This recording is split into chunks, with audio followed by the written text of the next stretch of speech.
Média 241 présente Sans détour avec Ina Rebino Aleka.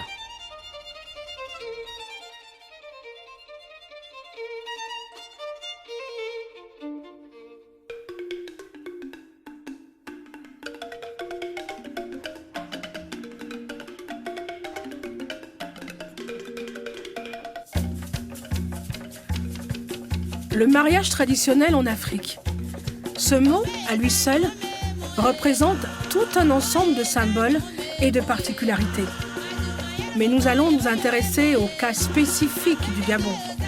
Et parlant du Gabon, il est à noter tout d'abord que celui-ci fait partie des pays dans lesquels les populations restent toujours très ancrées dans les valeurs traditionnelles, car celles-ci, justement, prônent la cohésion sociale. Le mariage traditionnel au Gabon, tout un programme, on va le dire comme ça, car à l'intérieur même de ce mot, on retrouve plusieurs univers assez importants et particuliers. Que représente donc le mariage traditionnel aujourd'hui dans la société gabonaise pour les jeunes et les moins jeunes? Comment se déroulent les mariages traditionnels quand on sait qu'il en existe plusieurs selon les différentes ethnies du Gabon? Quel avenir pourrait donc avoir la dot, élément essentiel dans un mariage traditionnel, mais qui suscite aujourd'hui de nombreux débats, controverses, quant à son contenu, on va le dire. Quel regard la jeune génération pose-t-elle aujourd'hui sur le mariage traditionnel en tant que symbole? Ensuite, on va se poser la question de savoir quelles sont les différentes étapes d'un mariage traditionnel. Car il en existe plusieurs, selon que l'on se trouve au nord, au sud, à l'est ou encore à l'estuaire du Gabon. Un autre aspect, et non des moindres, vu que nous vivons dans une société moderne aujourd'hui, avec des codes et des lois, quelle est la place qu'occupe donc au regard de la législation le mariage traditionnel? Et pour terminer, en cas de rupture dans un mariage traditionnel, qu'est-ce qui est prévu selon les différentes coutumes? On peut prendre le cas du veuvage, l'héritage ou même parfois la répudiation. Comment se passe donc, on va dire, entre les différentes familles et selon les différentes ethnies du Gabon, ces conciliabules, ces tractations, tout un programme, vous l'aurez compris.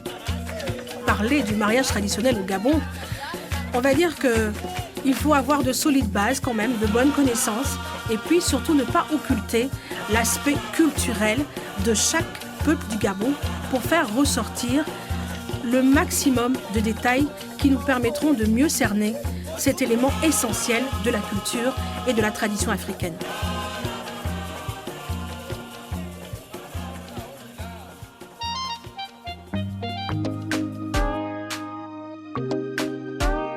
Souvent, en Afrique traditionnelle, le choix incombait souvent aux parents de trouver une jeune fille pour leur fils.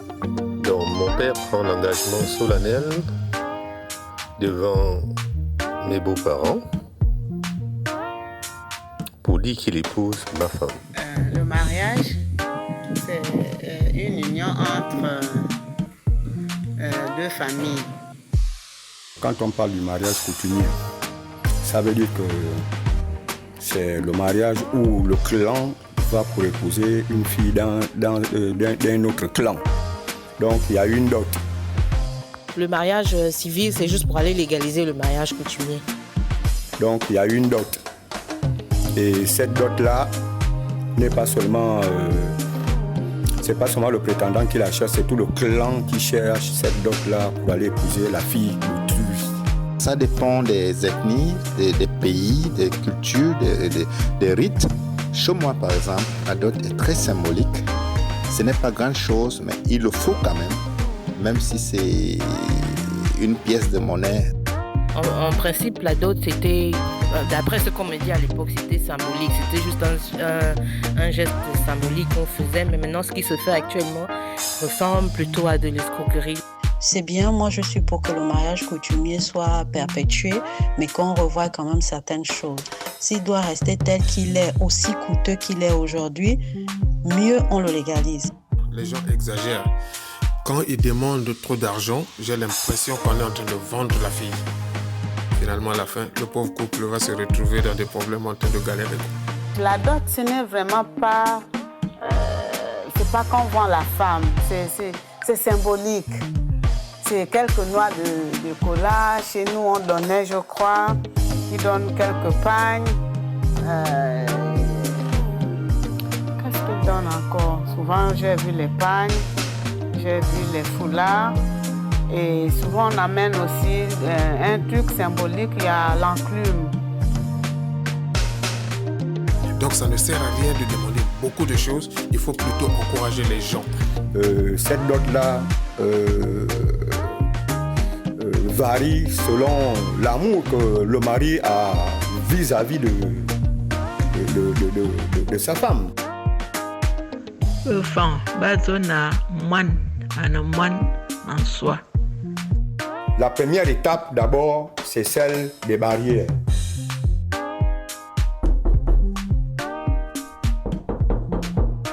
Ils sont déjà rentrés. Ils s'asseyent face à face. Le clan du mari, de l'homme à côté, le clan de la femme à côté. Après, il y a une question. Il y a une question. Il y a une question. Et la question, c'est laquelle? Je vois beaucoup de gens qui sont chez moi. Autour d'aujourd'hui, là, il y a les banlieues. Est-ce que vous pouvez me dire qui vous êtes? Du coup, s'il faut choisir entre le mariage civil et le mariage coutumier, moi, si je suis une jeune mariée, c'est clair que je choisis d'abord le mariage civil qui me protège et qui me donne un certain statut. Mais le mariage coutumier ne me donne pas légalement le statut que je veux, en fait.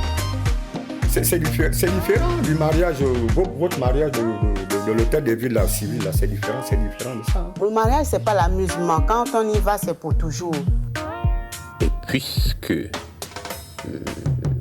c'est papa, je ne dois pas le décevoir, je dois tout construire et tout transformer,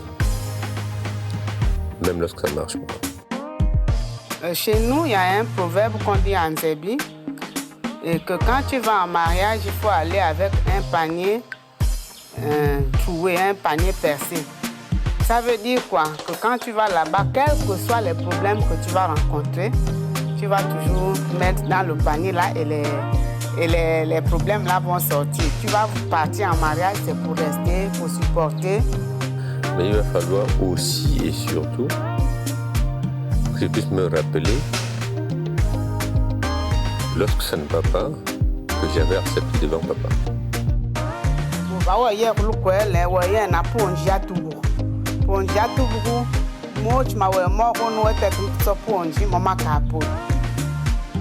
Famboula zone na mona en soi.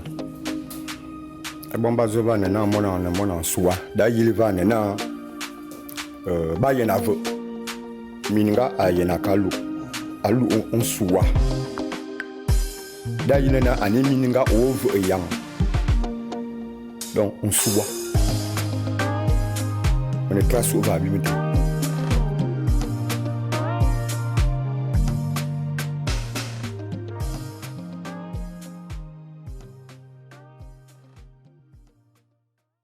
La Web TV qui vous fait vibrer.